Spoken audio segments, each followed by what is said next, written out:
If you've struggled with corn before, here's the potential situation that you might be constantly going through. You've struggled with corn before. You've been clean, then you've relapsed. You've worked on yourself a lot. And now, for the first time, maybe you actually like someone, like genuinely. And that's when the fear creeps in. Do I tell them? What if it ruins everything? What if they see me differently? Or worse, what if they think I'm a bad person? That's what this person posted about, and I salute the vulnerability and the honesty. Now, before we dive into the post, quick heads up, I'm not a professional. This is what I've learned from people who are. And also, if you haven't realized already, I'm gonna be replacing the actual P word with the word corn, because YouTube doesn't like it when you say that word. So the post says, "Hey guys, I needed to find somewhere to discuss this as it's really hurting me inside. But I recently met this girl, and I think I really like her. We've gotten on so well, and I really feel like I may have a chance.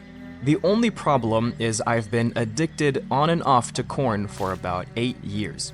It's become so debilitating that I've relapsed multiple times due to my own weakness and stupidity. I hate myself for it, and I really don't want the stigma of my addiction to affect this potential connection that I have with her. I've been open with her about my life, but not about the addiction. It would just destroy me if I told her. It's eating me up inside. What can I do?" I respect his level of honesty and vulnerability, because now we can talk about it and benefit from it too. So, corn is junk dopamine. It trains your brain to chase pleasure with zero effort, zero intimacy, and zero vulnerability. Over time, it rewires how you think, how you feel, and how you connect. You stop craving real people. You detach, and you go numb. Even when someone amazing shows up, your brain might not even know how to respond. It's not just science either, because the Quran warned us about this a long time ago. Chapter 24, verse 30 says, "Tell the believing men to lower their gaze and guard their private parts. That is purer for them." Why's that? Because what you stare at shapes what you desire, and what you desire shapes who you become. So when you're always watching corn, it starts to shape you in a way that you shouldn't be shaped, as we all know. When you indulge without limits, you don't just lose discipline, you lose peace, you lose presence, and eventually you lose connection. For example, here is what the top comment on that post said. She said, "Finding thirst traps and corn on my partner's phone has absolutely annihilated any confidence I had. Not a day goes by that I don't think about how I'll never be enough. It's debilitating and dehumanizing." So let's sit with that for a second. When you're watching corn, it feels private, harmless. Some people justify it by saying, "I'm not cheating," or "I'm not hurting anyone." But to someone who loves you, it does hurt. They start to think, "Am I not enough? Am I being compared?" Even if that's not your intent, that could very well be an impact. You're unintentionally putting them in competition with an illusion, and they're left wondering if they'll ever measure up. That's why getting rid of this addiction isn't just for you. It's to protect the person who you're with or who you haven't even met yet. One big thing that I've heard before is that if you're currently addicted, you should be at least 6 months clean before you start to look for a partner. I would say that's pretty wise. Think about it. You wouldn't build a house on wet cement.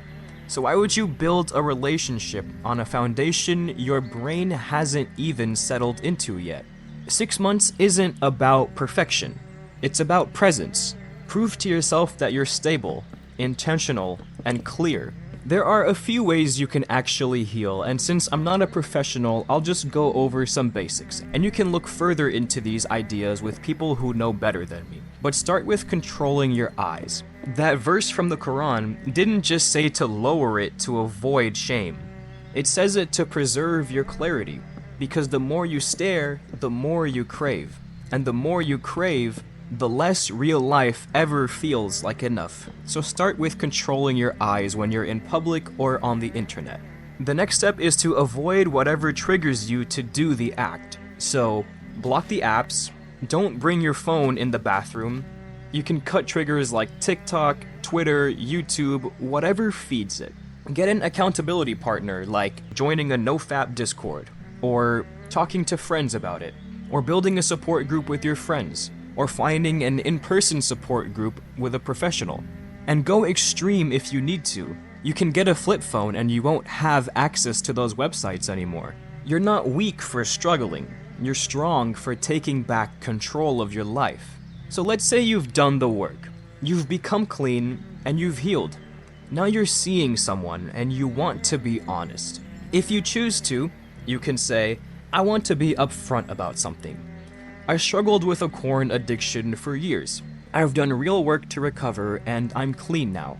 I don't need any fixing, but I just wanted to be honest with you as things grow. You are not the embodiment of what you watched. You are not your lowest moment. You are the person who's choosing to heal every single day. You don't have to be perfect to be loved, because none of us are perfect. You just have to be honest and put these kind of plans in motion. If you're working on healing your brain, your heart, and your attention, there's another trap you need to avoid. It's not corn, it's consumerism. Because once your brain gets hijacked by cheap dopamine, whether it's videos on your screen or products, you can start overspending and overindulging. Don't waste your growth chasing things that leave you empty. And I talk about that more in my last video about overspending and how it's ruining your life. Because once you reclaim your peace, you'll want to protect it.